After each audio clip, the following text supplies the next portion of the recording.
Deux projets de loi sont soumis à l'intention des élus du peuple. Le premier porte ratification de l'ordonnance autorisant le président de la République à ratifier l'accord d'un prêt préférentiel d'un montant de plus de 111 milliards de nos francs. Le second a trait à l'accord de coopération économique et technique d'un montant de plus de 14 milliards de nos francs à titre de don entre la République du Tchad et la République populaire de Chine. Ces deux accords sont liés au secteur de nouvelles technologies de l'information et de la communication.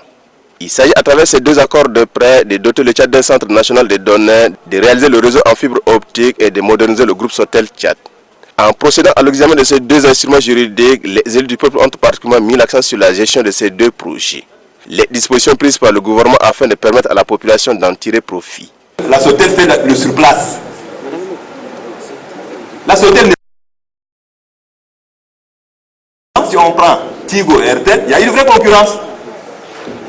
Mais Sotel est resté très loin.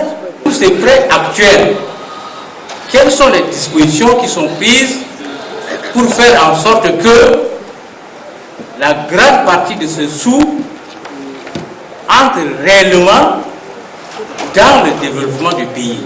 Répondant aux différentes préoccupations soulevées par les élus du peuple, les membres du gouvernement soutiennent que les dispositions sont prises pour la mise en œuvre de ces projets. Je puis vous dire que le travail que nous sommes en train d'être fait en ce moment pour augmenter l'efficacité des projets et la qualité des dépenses, ce travail va s'ouvrir aussi aux propositions, aux suggestions d'amélioration des députés, de mesdames et messieurs les députés, mais d'autres acteurs aussi au niveau local pour permettre qu'à terme, les projets atteignent les objectifs pour lesquels ils ont été conçus, que le taux de perte ou le taux de faiblesse soit moindre comparé à ce que nous avons pour l'instant qui est perfectible et pour lequel nous travaillons tout le temps.